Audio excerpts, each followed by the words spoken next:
What's up, Space Pirates? This is your captain, the ever-charming Dr. Disaster, and the nominees are in for the Game Awards 2024, and you'd better make sure that you're sitting down because the Game of the Year nominees are about as shocking as you could possibly expect. I am shocked! Shocked! Well, not that shocked. Yep, the Game Awards nominees for Game of the Year were a pretty big dud. The list could have been worse, admittedly, but once again, they've proven how completely out of touch they are with the gamers who actually use the products that are created in this industry. It's believable at this point, in fact, that they have gone out of their way to snub the gamers themselves because the Game of the Year list does not include the popular Stellar Blade or Warhammer 40k Space Marine 2. What are you trying to convince me of exactly? That you're as useless as an asshole right here? Instead of those games, which were clearly among the most popular new titles of the year, the actual nominees are Balatro, the poker game, Astrobot, which I'm actually pretty good with seeing that on this list.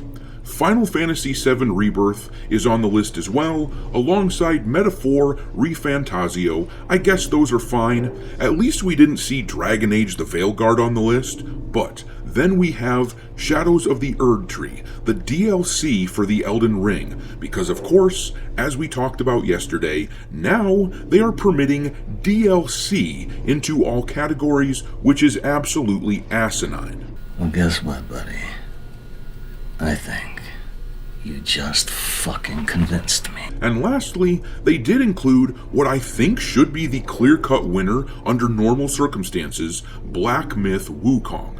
That being said, under this current paradigm, Shadow of the Erdtree is definitely a contender, but there's a good reason that gamers have been annoyed with the decisions of this award show lately, and there's a reason why neither Stellar Blade nor Space Marine 2 were on the list. As I discussed yesterday, the Game Awards employs a jury of game journalists whose vote for these awards count for 90% of the decision, whereas gamers account for only 10%.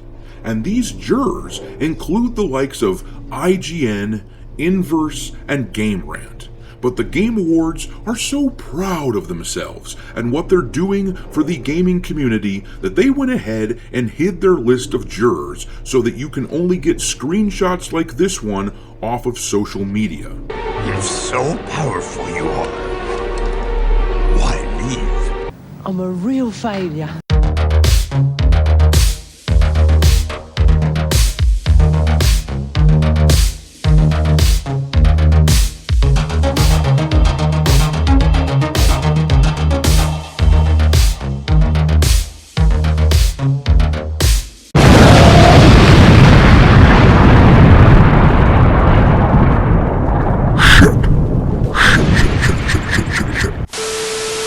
Alright, me hearties, make sure you like this video and subscribe to the channel if you haven't done so already, and also, don't forget to follow me over on Twitter or X, or whatever you want to refer to it as these days. I keep a list on there of games lousy with wokeness pinned to the account at all times for your reference. My handle over there is Dr. Disaster 1. But anyhow, in honor of Space Marine 2, which absolutely deserves to be on the list of nominees for Game of the Year, we are going to have video of that game playing in the background. Let's be real, the reason that the game journalists would snub this game has nothing to do with the way that the game was made and everything like that. It has to do with the fact that the game is unapologetically masculine and doesn't include any of their woke, weird ideology. There aren't any female Space Marines. You know that if there were, that absolutely the game would be included on this list. But there isn't, and so it was snubbed. In fact, what really probably rankles them is that the CEO of the company that developed Space Marine 2 supposedly commented on an Asmongold video discussing modern games and how most of them fail these days because they do include that ideological crap. And they push it even before entertainment. But yes, it's the same way the Game Awards snubbed Stellar Blade. not because it isn't a technically well-conceived game, but because the sewer creatures infesting the industry can't stand the thought of males looking at attractive female characters, and I guess for that matter, they probably can't stand it when females look at attractive female characters either. So yeah, the Game Awards is obviously political nonsense that cares more about messaging than actual gaming, which is why it is criticized so spectacularly, and why someone like Stuttering Craig would feel like he can step in with his own rendition of an award show for video games. I mean, to be clear, if the Game Awards hadn't dropped the ball so damn hard these past several years, there wouldn't be a perceived gap in the market like there is, and Stuttering Craig likely wouldn't have even dreamed of doing such a thing. But the Game Awards aren't interested in serving gamers, so here we are. And they are reduced to trying to use lawfare to cut off any challenges to their authority like a bunch of cowards. Or at least that's what it appears like on the outside here. This image popped up on Twitter recently, and it comes from SmashJT, who says someone sent it to him. This is the email that Jeff Keighley, who runs the Game Awards, sent out to people in order to help him trademark the word game and awards. It says, "Hello. Believe it or not, we are just a month away from the Game Awards and our 10th anniversary. As a fan who joined us for one of our Zoom sessions during the pandemic, we are reaching out with a quick request. We are currently in the midst of registering the Game Awards as a mark with the U.S. Patent and Trademark Office. We are looking for letters of support to establish that consumers distinctively associate the term the Game Awards with our annual award show.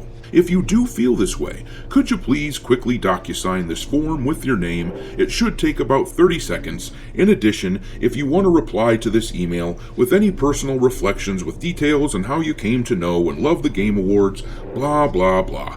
I'm sorry, but isn't that just the saddest shit that you ever read? Wouldn't it have been easier to have just not be corporate cheerleaders and instead just listen to what gamers want? Have you tried not being a mutant? It seems as though this is a move to monopolize video game award shows and prevent smaller challengers from rising up like Stuttering Craig with his Real Game Awards that he's been putting forth. Keep in mind that yes, I'm aware that other award shows like the Golden Joysticks exist, but these are shows that feature more access media types, so it's not competition in a way that would make these sorts of people feel threatened. But I'm going to leave it there. What do you think should have been the short list of games that were nominated for Game of the Year? Drop your thoughts into the comment section below, and we will talk there. Thanks for watching, me hearties. If you haven't already, your captain is inviting you to subscribe to the channel and become a part of the crew. Life as a space pirate may not be glamorous, but there's always plenty of booty.